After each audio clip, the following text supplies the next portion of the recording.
who would like to follow it. Being a poly lecturer, I did a handout which is simply the bibliography of where you can find in the library, if you want to, afterwards, the major contributions to the debate.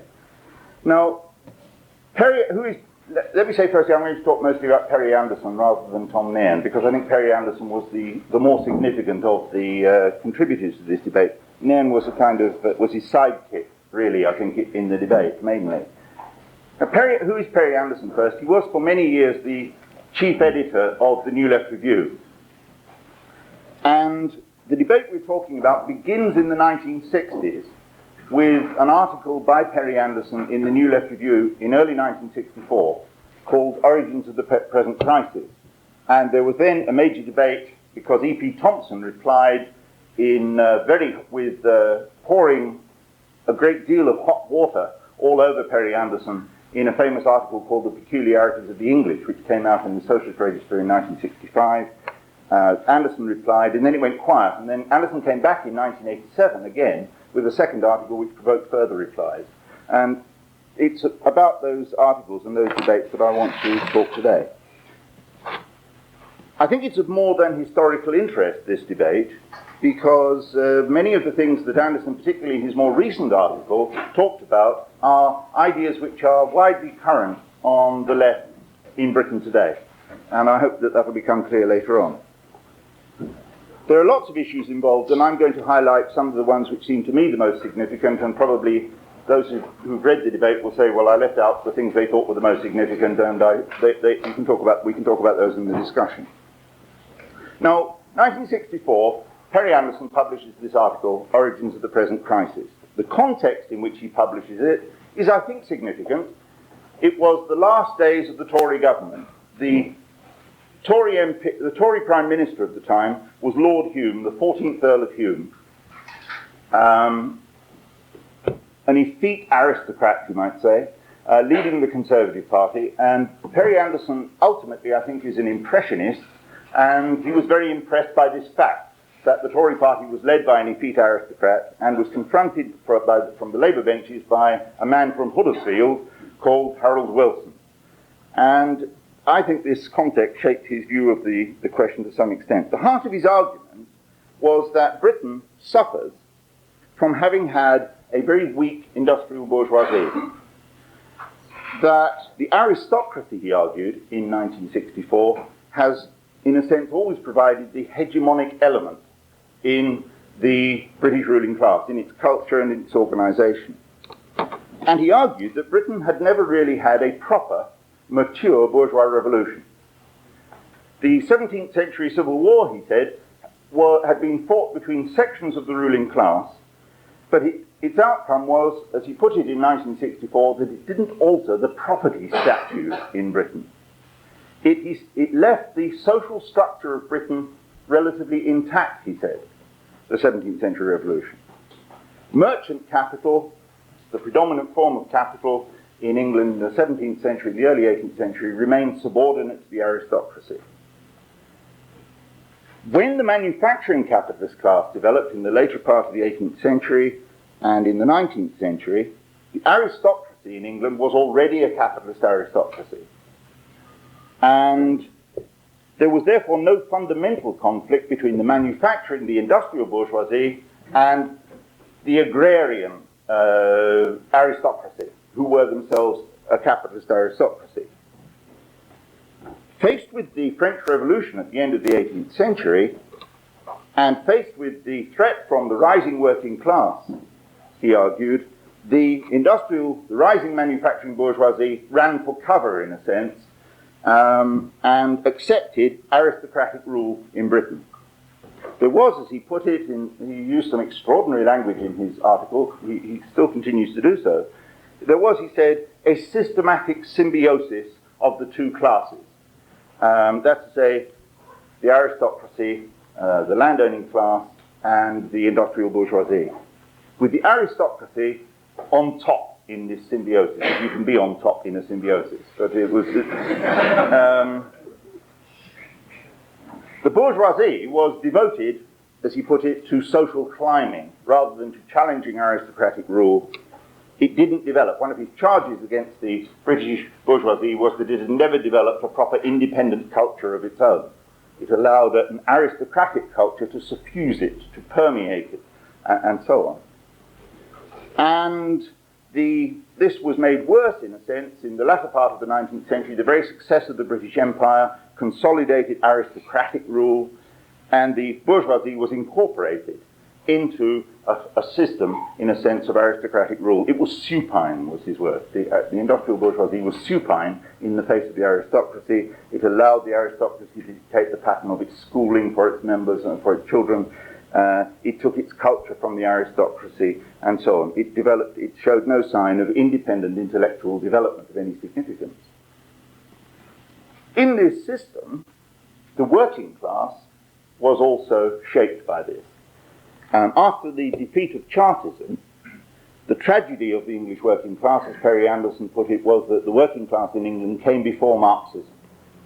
And unlike later working classes in other countries, and we'll come back to this phrase, other countries, because E.P. Thompson made great fun of it, unlike working classes in other countries, the English working class was never, as he put it, swept by Marxism, whereas the Japanese working class, he asserted, and the Italian working class had been swept by Marxism.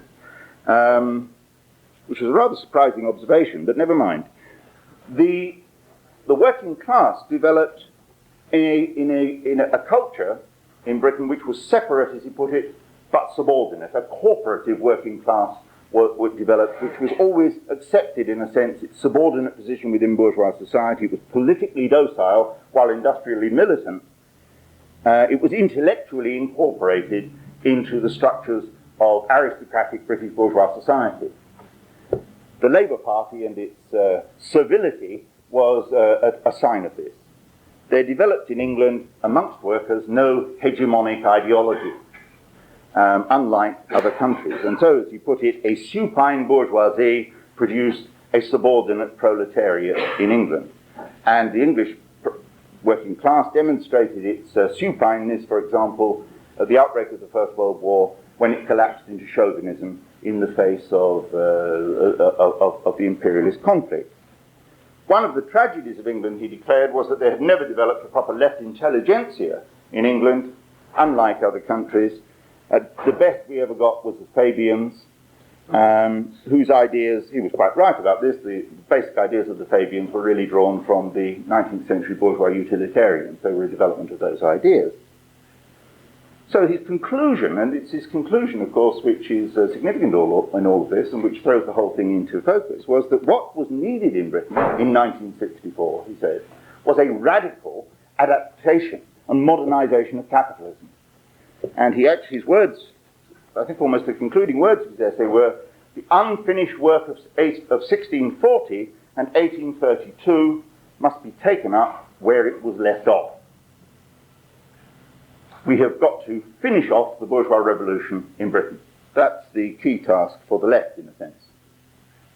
Now, you might think that that's, you look at the news that's come out this summer about the Queen and her taxes, and you might think, well, this is really quite an attractive idea, you know, the tradition of the Queen not paying her taxes and so on. Then, of course, you learn from the Granada television program that actually the monarchy has, of course, not always not paid its taxes. Queen Victoria apparently proudly paid her taxes, and it was only the present Queen's great-grandfather, Edward VII, Teddy VII, who in fact, or Ted VII, that's what we might call him, who stopped paying. Queen Betty is maintaining a 20th century bourgeois tradition of tax dodging. It's quite clear. And I suppose we could develop a sort of Trotskyist transitional demand if we did decide to have a program that the Queen should immediately be arrested and sent to Ford Open Prison for tax evasion, which I think I'd rather be in favour of, actually. However, it is interesting that it is in fact a 20th century invention that the Queen doesn't pay her taxes. It is not something rooted in some in history. Apart from the historical arguments, which I'll come back to, I mean, note that it's very important to note the conclusions to which Anderson came involved basically a fundamentally reformist project. What we need to do, he said, is update British capitalism. That was the central political thrust of his argument was British capitalism is backward and needs to be updated.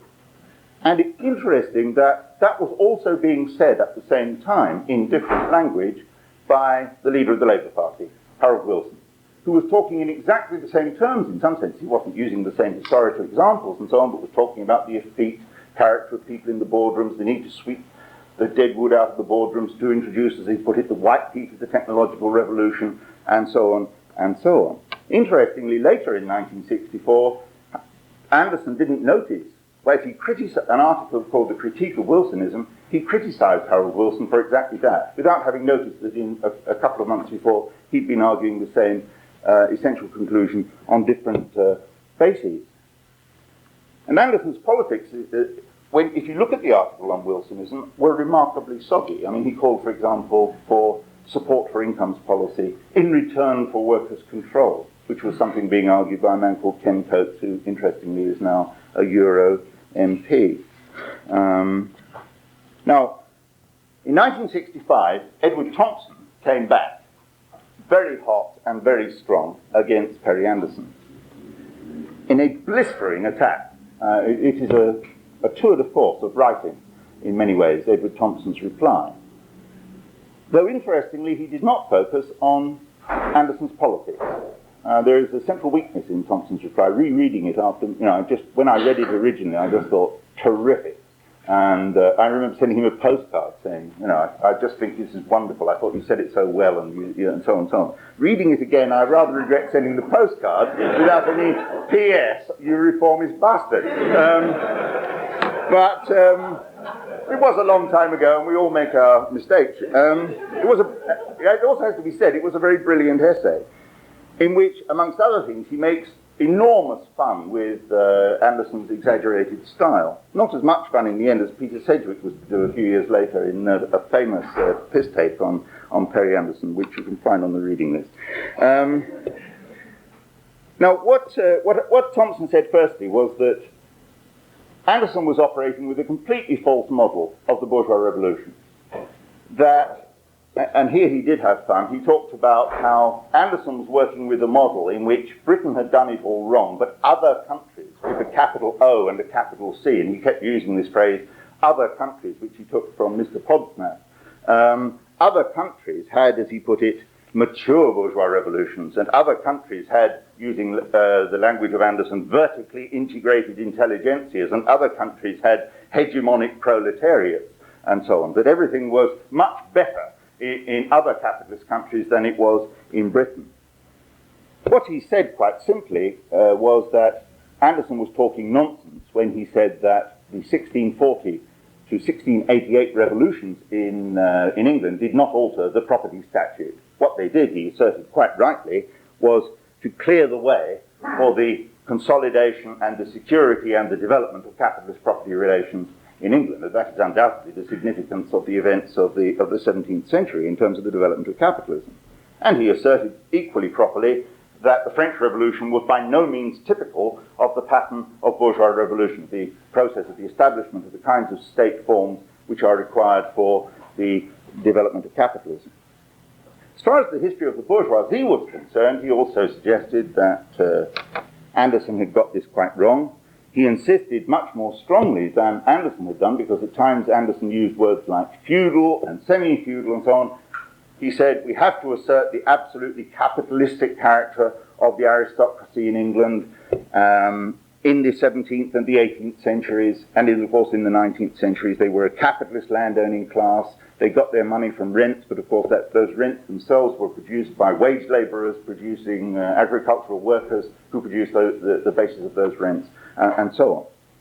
And he said it is nonsense to say that the British bourgeoisie never produced a significant ideology. What the hell did Anderson think classical political economy was?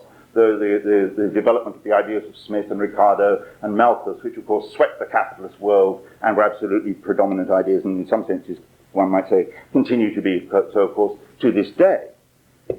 Absolutely core ideology of capitalism, which Marx, of course, devoted a great part of his life to criticizing because he saw its central importance. It was nonsense, he said also, to see the aristocracy as the master of politics in Britain in the 19th century. The whole ruling class was a capitalist ruling class, and Marx had been absolutely right to talk about England in the 19th century as the most bourgeois of nations. The 19th century bourgeoisie didn't lack courage, as Anderson has asserted, quite simply because it never needed it.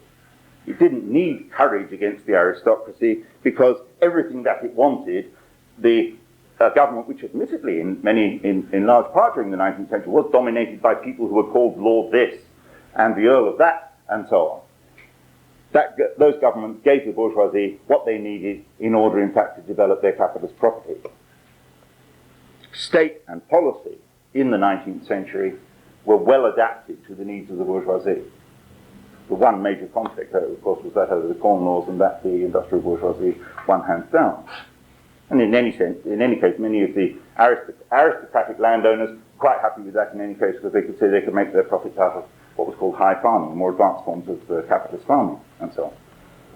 As far as the working class was concerned, I think that that's the weakest part of Thompson's essay. He quite rightly asserts the strength of reformism in the working class in the 19th century and the achievements of workers in the 19th century, as he put it, in warrening the system of capitalism, but he doesn't criticize the reformists at all.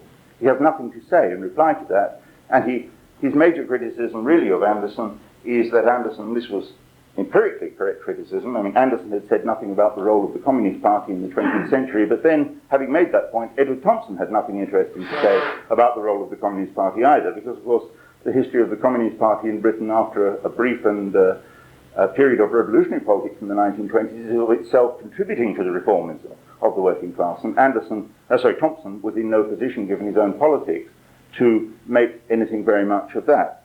Nonetheless, I think it's true to say that the general opinion on the left in Britain was that, expressed in my postcard, I'm sure, that Thompson had won the argument. And I think that Anderson recognized that. He came back with a very bitter reply, which I'll just say something about in a moment. But it's important to remember that Thompson never posed an alternative politics to Thompson. He tends in his article even sometimes to devalue the role of theory. He's got a very ambiguous relationship to the idea of Marxist theory, it seems to me, Edward Thompson. And he tends sometimes to devalue theoretical activity in the name of the practice of historians as a group, as if they are the people who, in a sense, are the only people who can make any kind of contribution. The people who actually go out and read documents, as it were. Anderson himself, as I say, came back in an article called Socialism and Pseudo-Empiricism, in which he sought to refute Thompson's articles, and in the last part of his article carried out a very scornful attack, which in many ways made some very good points, actually, against the practice and the ideas of the old New Left, as they had by then become known, the founders of the New Left Review, who'd been kicked off the editorial board or had left the editorial board of the New Left Review. I've never quite understood the politics of what was going on amongst those people in that time. And he, in many ways, he made a whole number of correct points about them. He accused E.P. Thompson, as he put it, of maundering populism and of constantly invoking the people of England who wouldn't stand for this and that without ever raising questions about class and so on in his own politics. And he had quite fun with that. Though later on, a few years later, he wrote a book about E.P. Thompson in which he apologized for all this. Actually, I thought rather good points he'd made, but never mind. But he held to his position. He held to his position that English culture, and the whole emphasis was on culture, he said English culture has lacked a bourgeois intellectual stratum. That we haven't produced, he said, a Max Weber, an Emil Durkheim in England. There's been nothing significant in the development of English sociology compared with what's been produced on the continent, and certainly there's been no significant Marxist development in England. All the significant intellectuals in modern Britain, he said, going through discipline after discipline, have all been foreigners who've come here, but he didn't mention Cliff. I never understood why, as the most significant foreign intellectual perhaps we can think of. And when he talked about the importance of Marxism in other countries, he never discussed the Stalinist character of that Marxism in other countries. He tended to be tremendously impressed by the French Communist Party, the Italian Communist Party, and so on.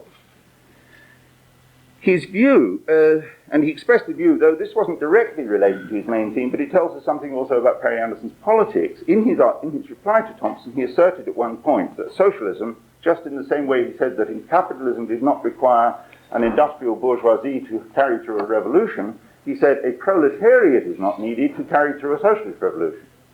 He had in mind the rather uncritical support which a good part of the left at that time was giving to Mao and the Cultural Revolution in China, and to the uncritical support of the North Vietnamese, which led at one point to Chris Harman, I remember, being hooted off the platform almost at the Ho Chi Minh Memorial meeting by such people for daring to criticize Ho Chi Minh.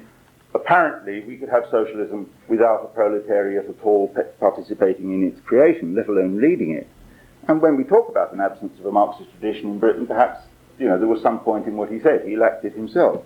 Now, all then, in a sense, went quiet for 20 years. I mean, Anderson produced all sorts of things. He went through a Leninist period in his own development, or more Leninist period in his own development.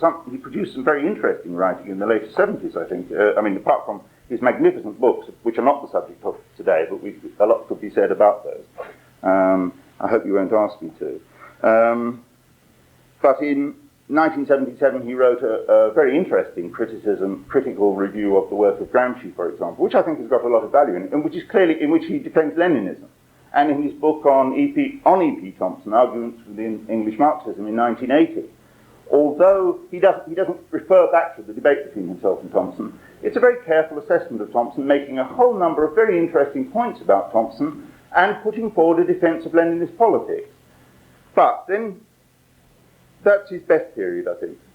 The 70s, I think Anderson is at his best. In 87, he came back on this question. In 87, he published an article in the New Left Review called Figures of Dissent.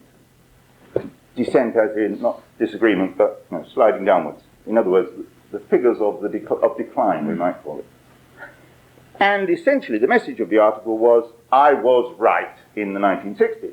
That was the heart of his argument. Though actually, when you look at his article, you'll see that he wasn't arguing the same thing that he was arguing in the 1960s. He had now got a new argument, which he was trying to marry together with the old one, and covering a little bit his tracks here and there with a great deal of, a lot of footnotes. Now he accepted that the aristocracy, it's very difficult in Britain with Tebbit and Thatcher to argue that the problem in Britain was the aristocracy. Grocers, you might say, and their daughters, or second-hand car salesmen or estate agents were the problem. But you couldn't really argue about the aristocracy in Britain in 1987 being the problem. Rather vulgar capitalist class leadership, if anything, from the standpoint of the New Left Review. So he didn't, by now, his account of the aristocracy is a completely capitalist aristocracy. He's accepted those parts of Thompson's argument. But he still has an argument that the central problem in Britain is that the industrial bourgeoisie has been subordinate, that it has never been hegemonic in Britain, that the problem essentially is still that weak industrial bourgeoisie and its weak culture. And what he offers now is a portrait of a fractured bourgeoisie in the 19th century, in which commercial and financial capital are set against and set over industrial capital. Commercial capital is now presented as being the dominant element within the capitalist class. Not manufacturing, making things capital, but trading capital and money capital and finance capital. And he relies, for his arguments, a good deal on the arguments put forward by Geoffrey Ingham, a non-Marxist, it has to be said, who wrote a book whose name I can't remember just at the moment, and articles and book by David Rubinstein, who did a series of empirical studies of wealth holding in the 19th century in Britain. But neither of them is Marxist, and both of them come quite specifically to anti-Marxist conclusions, which is something that Anderson doesn't even mention. Not, of course, that means that we shouldn't use, in any sense, non-Marxist data and so on, but it, of course, has to be handled with caution. And their arguments, in some ways, led him into a number of traps. It's no longer the problem, says Anderson. Anderson is no longer asserting that the problem is that Britain didn't have a 17th century bourgeois revolution. That argument he has quietly dropped. Britain's problem is now that we never had a second bourgeois revolution. We're now basically prepared to accept, yes, well, we did have a bourgeois revolution of the first bourgeois revolution, as did Germany and other countries, because now he could rely on the work of Arno Meyer to show that in the 19th century, in all the countries in Europe, in some senses, or most of them, aristocrats, landowners, and so on were still playing a major part in the personnel of the state, and so on. But the problem in Britain is that we never had to have, because we were never defeated in war, like the Italians, the Germans, the French, and the Japanese, we never had to reshape the structures of our state fundamentally through major internal crises. We never had a civil war like the Americans, which forced an internal reshaping of the structures of the ruling class and the state and so on. There has not been that rebuilding of the state for modern times, and we inherit, in a sense, it's still the problem, we inherit a form of state dominated by traditional forms, only now they're not aristocratic and landowning, now they're identified as being commercial, financial, as against industrial capitalist interests. In other words, the city. Essentially, the argument is that it's a particularly refined and sophisticated version of the argument which we hear all over the place. The real problem is the city. The capitalist class needs to be kicked into being advanced and taking on the city. There has not been, he said, drawing a phrase from Schumpeter, though he didn't mention it came from Schumpeter, there has not been a gale of creative destruction in the capitalist class, such as would be caused by, let's say, being conquered in a war and having to rebuild the capitalist state in the aftermath of war, which the Germans and the Japanese were fortunate enough to have experienced. I think and jolly lucky to have had Hiroshima and Dresden and things like that. Now, Britain has lacked, therefore, he says, a mechanism of what he calls regulative centralism.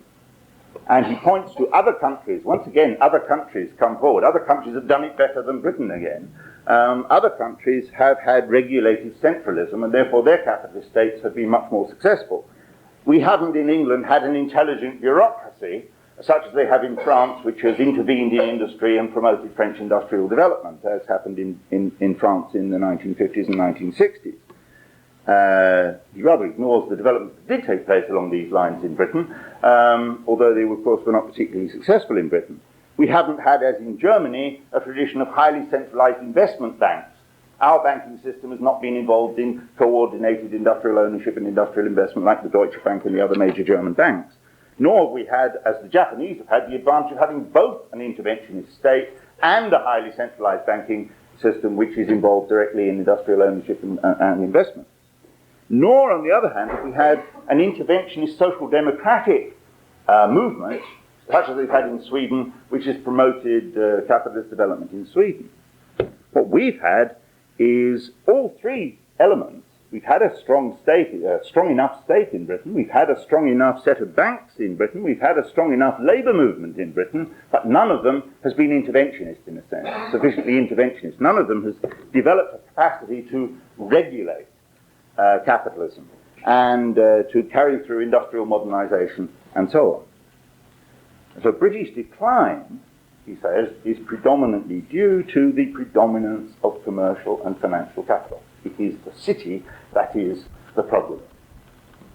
Now, the second time round, when Anderson published, he again, his article provoked a number of replies from several quarters, from social democratic quarters and from revolutionary socialist quarters.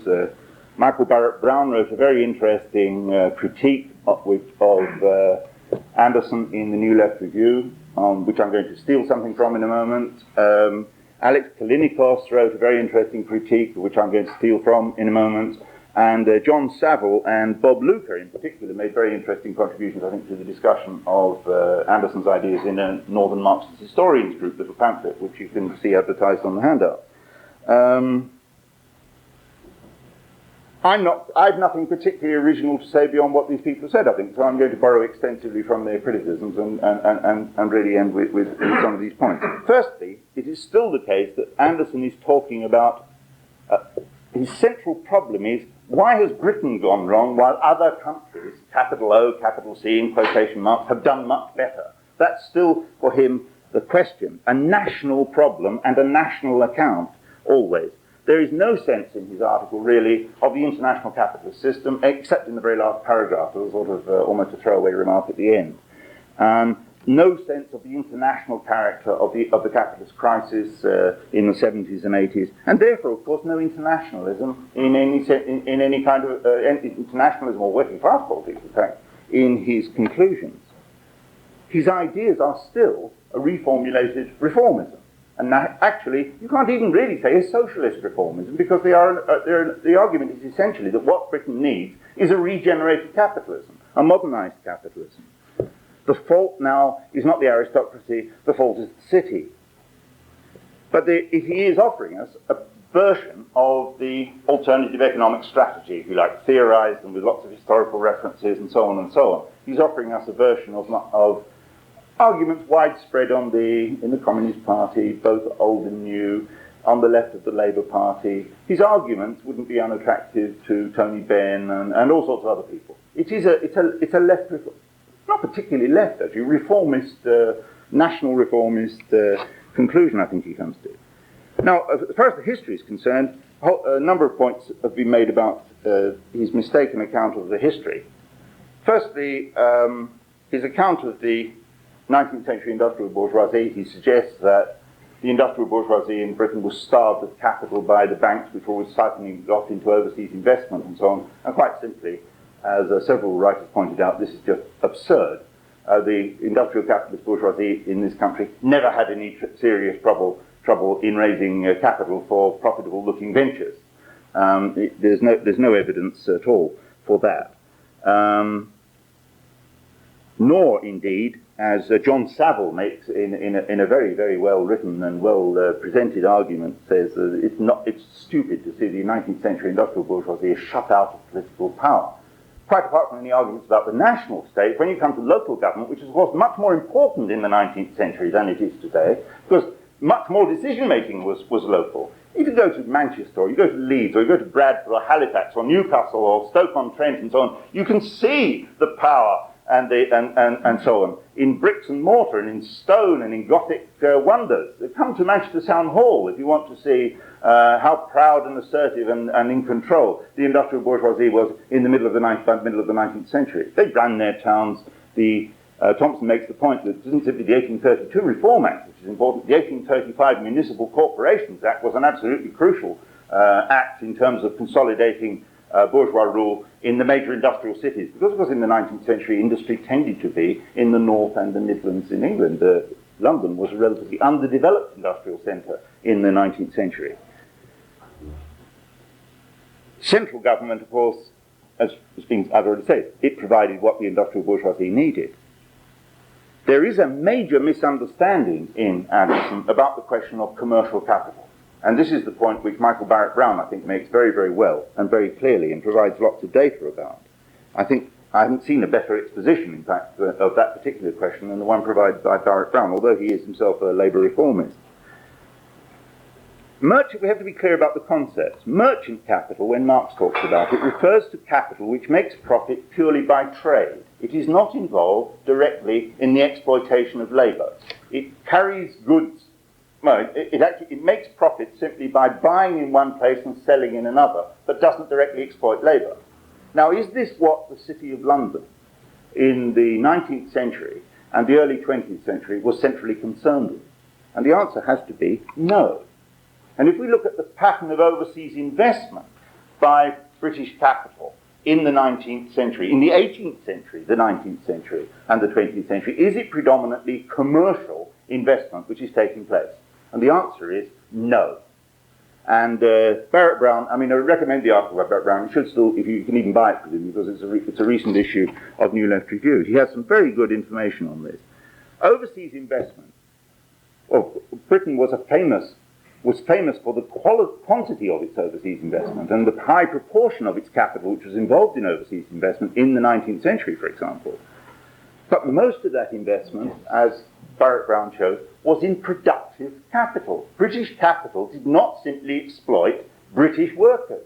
It exploited slaves in the West Indies. It exploited slaves in the southern states of America. It exploited workers in plantations in Malaya. It exploited all sorts of productive workers in mines, on railways, in railway building, and so on, all across the globe. It was the most international industrial capitalist class of the 19th and indeed of the 20th century. It has always been a capitalist class which has relied for the growth of its profits more than perhaps almost than any other capitalist class until perhaps the American in the. I'm not sure how one would carry out a comparison, but it is a uniquely internationalist industrial capitalist class. That's to say, involved directly in the exploitation of labour, the sucking of surplus value out of workers, both free and semi-free and even unfree, in specific historical conditions, for purposes of accumulation through exploitation, which has not been predominantly a mercantile capital.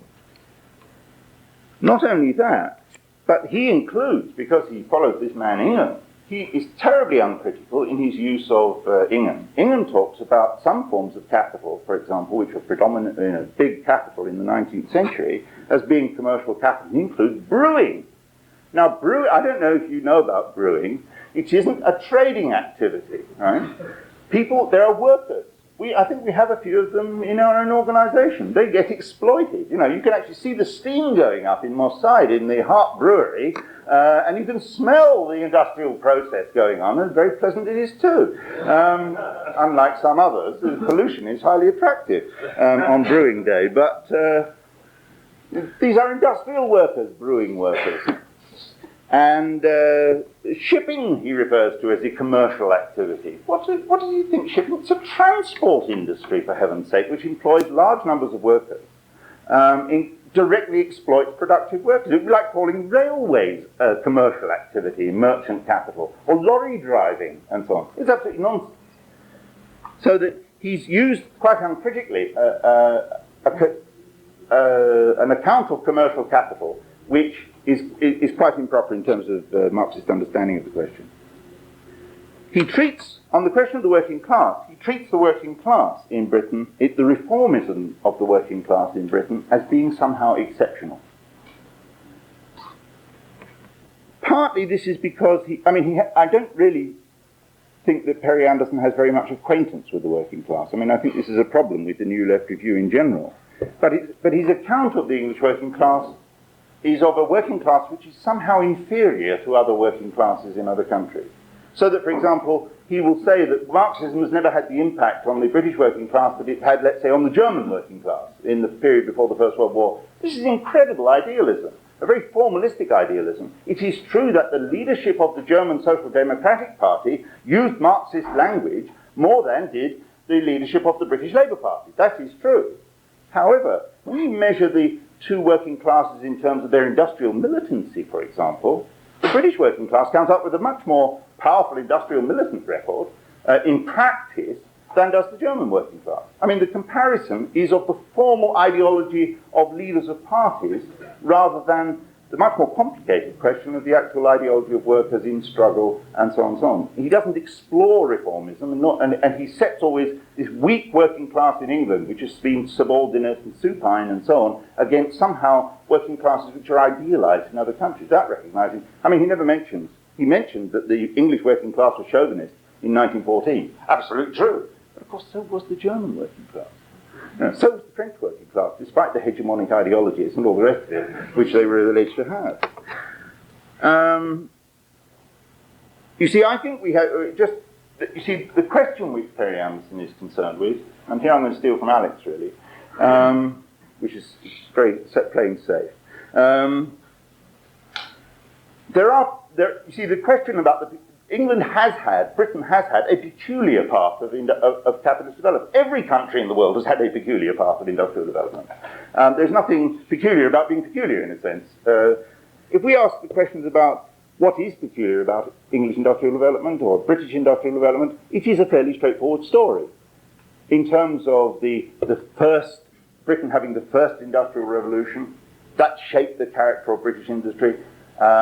The slowness of industrial development in some ways is shaped by its firstness, and so on. Secondly, of course, Britain, because it was so international, British capital, because it was from very early on so international in its operations, was different from other more nationally contained and confined capitalist developments in other countries. And as far as the particular question of the decline of British capitalism in the post-war period, we don't need to talk about city dominance. We don't need to talk about the dominance of commercial capital over industrial capital and so on. Much more significant are such things as the whole orientation of the British state internationally after the war, the alliance with the United States, the heavy burden of foreign arms expenditure, military expenditure, which Britain maintained in an attempt to hold on to its imperial heritage in the 50s, right through the 40s and 50s and the 60s, and so on, which undoubtedly contributed to the balance of payments difficulties and therefore to the stop-go cycle in Britain, the slow pattern of development. I mean, similar sorts of features, of course, to those which made American growth slower in the post-war period than was the case in Japan and Germany. But to understand that, of course, you have to have a theory about the post-war boom and the post-war crisis, which understands, say, the theory of the permanent arms economy and its place in its differential role in different countries and so on and so on. And we need some sense, finally, and here I'll stop, of the British crisis being not simply a British crisis, but part of a world crisis of capitalism. There is less, what we have to be clear in reply to Perry Anderson is that there is less and less room for national reformist projects of the kind that he has twice attempted to foist upon us.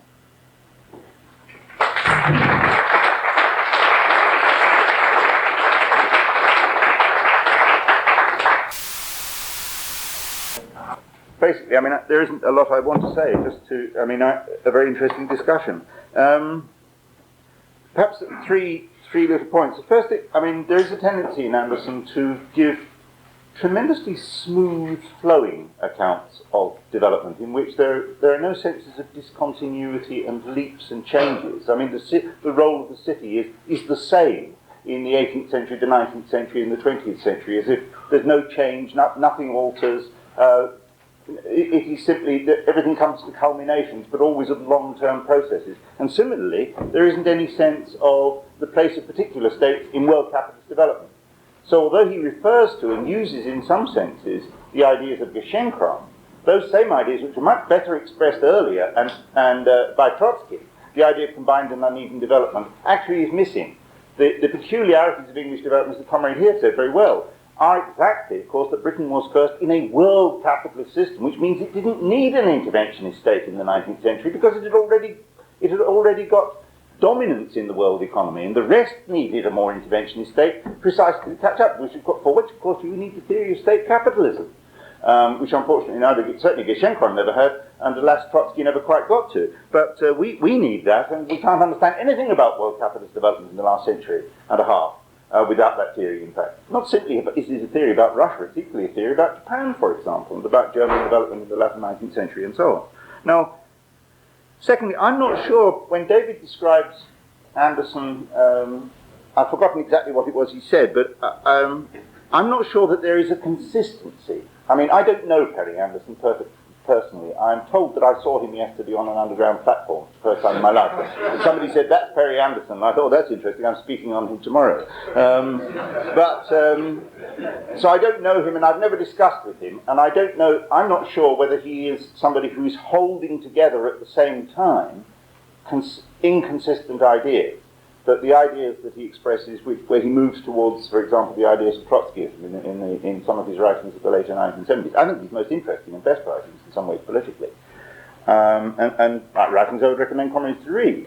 I'm not sure whether at that time he is also thinking about a national reformist project for British capitalism. I suspect he veers. I think he's an impressionist, in a sense, that he hasn't got a consistent centre to his politics, because the centre of his politics has never been the struggle of the working class against capital, which is the centre of Marxist politics. I don't think I've ever seen that really at the centre of Anderson's whole understanding of the world and the capacity of the working class to change the world. I've never seen that really clearly expressed in Anderson. And so I think he is a veerer rather than somebody who holds inconsistent ideas in a melange. I think he veers from one set of ideas to another. That's the impression I have of his impressionism, as it were. But I don't know him well enough, and I don't know all his writings well enough to offer that as a considered judgment. The last thing is, of course, why does the left hold on to these sorts of ideas? I mean, that's an interesting question. Firstly, I think you have to recognise there is an attraction in applying for the role of radical advisor to the ruling class. You know, and there are an awful lot of lefties who are attracted by that role of being, in some sense, you know, being advised into be a radical think tank about how to improve your national capitalism and so on. It has been it's been a long and horrible history, the history of the left being drawn into that sort of stance, and it's very attractive. The other thing, of course, the other reason is that the alternative is a difficult alternative at any particular... Well, it isn't so difficult in a period of rising struggle when the left intelligentsia tends to move to the left. No. But in a period like this, when I'm sure that many of these people are incredibly despondent, to have the clarity of vision and the realism to recognise that what you need to do is join the Socialist Workers' Party, right? Which is what the alternative is, after all, right? A consistent focus on working class politics and working class struggle, where you recognise quite realistically that you are currently in a downturn, but you're not always going to be, and that the character of the world crisis is going to force workers into struggle, and that building now as a basis for future victory and so on is absolutely crucial. That requires a kind of realism, in a sense, and a readiness to come to a very non-romantic and unexciting, immediately unexciting picture of the world, which is not generally attractive to most left intellectuals, who want instant action, in a sense. And I think that one can understand very well why a left reformist intelligentsia is constantly recreated, particularly in periods of downturn in the class struggle and the rest of it, that they will look always for substitutes for working class action. And they will be pulled behind us more, in funny sorts of ways, in periods of rising struggle. I mean, the New Left Review did celebrate the student struggle in 1968 and did swing to the left, but came the Gulf War. In a period of downturn, its editorial board split, very, very significantly split under the pressure of that particular question, because had there been a much bigger mass movement in this country against the Gulf War, the whole of the New Left editorial board would have been united. They're impressionists.